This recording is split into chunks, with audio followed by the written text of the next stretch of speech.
everyone so in love with me. Could it be my lips or my energy? I could count them up, be like 1, 2, 3. Everybody else so in love with me.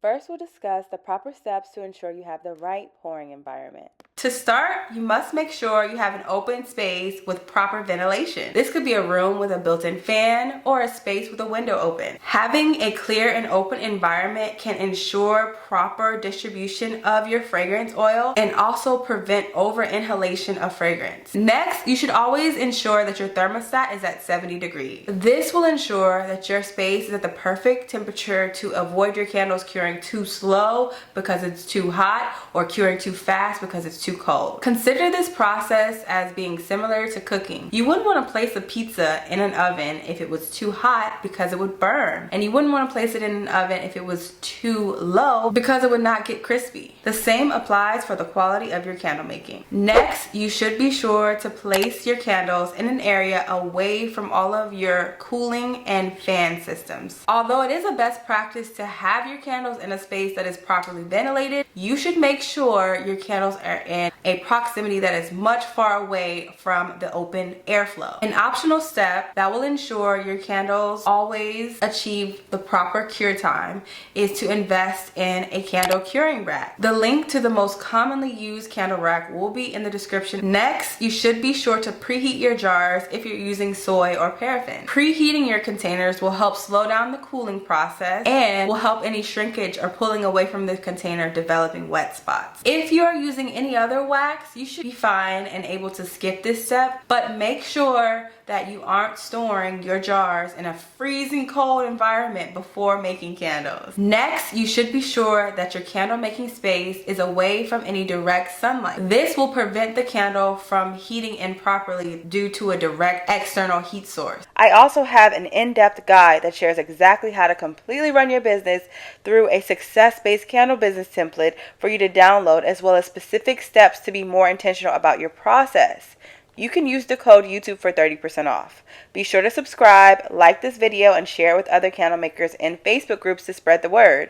Now let's jump right in. The right tools to ensure your candles smell stronger. In this lesson, you will learn the proper tools to ensure your candles smell stronger and achieve the most optimal hot throw every time. All of these products will be listed in the description of this lesson. To begin, you will need a rectangular flat metal spatula. Because it's flat, you're able to carefully fold the fragrance into the wax. And being that it is metal, you don't have to worry about it melting when being submerged into such high temperatures. Next, you will need a pouring pitcher or a measuring jar. It is imperative to leverage a heat-resistant container when pouring incredibly hot wax. Next, you will need a thermometer. This is the most important additional tool to ensure you're getting the right temperature every time. You will find 5 useful recipes for the most common candle wax and fragrance oil in the description of this lesson. Use these as a guideline when determining the proper temperature to melt your wax to, as well as the proper temperature to add your fragrance in. Next, you will need a heat gun. Having a heat gun will ensure that you have the convenience of preheating your jars. Simply run the heat gun across your jars before pouring. You can also leverage a heat gun when troubleshooting sinkholes. Simply heat the top of the wax until fully melted and allow it to cure evenly. Lastly, you will need a scale. Aside from ensuring you melt your wax to the right temperature,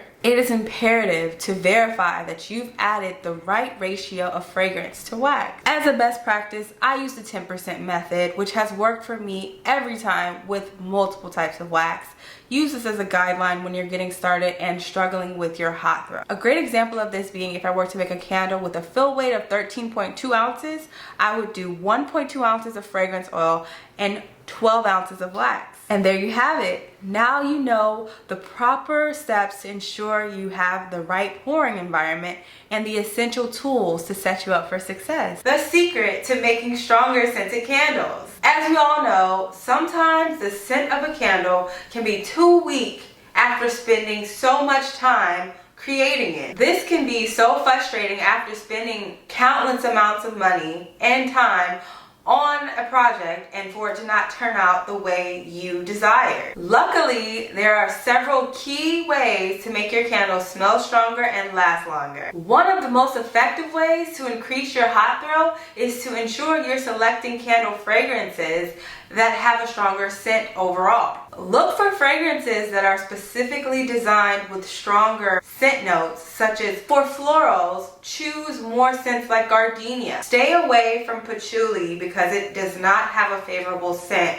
for your customers. Select stronger masculine scents such as noir. Stay away from leather because it has an unfavorable scent for your customers. Try stronger sweet scents such as honey vanilla or maple. Stay away from coconut scents because it has a harsh scent for your customers. Of all listed in my examples prior, these will put you in a better position to increase repeat business and avoid that one unicorn sale that you may get if you do those unorthodox or unfavorable smells. Each of the scents I mentioned, as well as I will have listed within the description of this video, offer a more potent but higher quality scent throw for your candles. Another scent profile to stay away from is sugar cookie or ice cream. Any scent that we'll be focusing on, any scent that's staying close to the vanilla family without offering a very strong blend, can create a very mild scent for your candles and a lower chance of actually creating a sale. But don't worry. If you choose a weaker scent, you can always blend it with a stronger scent to create an overall high quality scent profile. And I'll link a video in the description of this lesson to share with you insight into exactly how to properly blend fragrances without breaking the bank. Another way to increase your candle's scent is by letting it cure for a longer period of time. As a best practice, you should be letting your candles cure for at least 7 days. This will allow the fragrance to fully permeate within the wax and offer a stronger scent for your customers. Finally, a specific secret exclusive to our course would be adding scent boosters. You can select a stearic acid that will provide an enhancement of scent for your candles. Incorporating a stearic acid makes it possible to also add in additional fragrance to your candles. Stearic acid will also ensure your candles are smoother and have that clean finish. You can also introduce Vibar to increase the scent in your candles. There are 3 types of Vibar: Vibar 103, Vibar 343, and Vibar 260. All Vibars will increase the scent and the color of your candles. Vibar 103 is best used in candles that have a melt point above 130 degrees Fahrenheit. Vibar 260 is better suited for candle wax with a melt point below 130 degrees Fahrenheit. Vibar 343 is actually uncommon for us in candle wax because it's actually better for modeled candles. Modeled candles are those standalone candles that need no candle vessel and typically are more for decoration than for retail.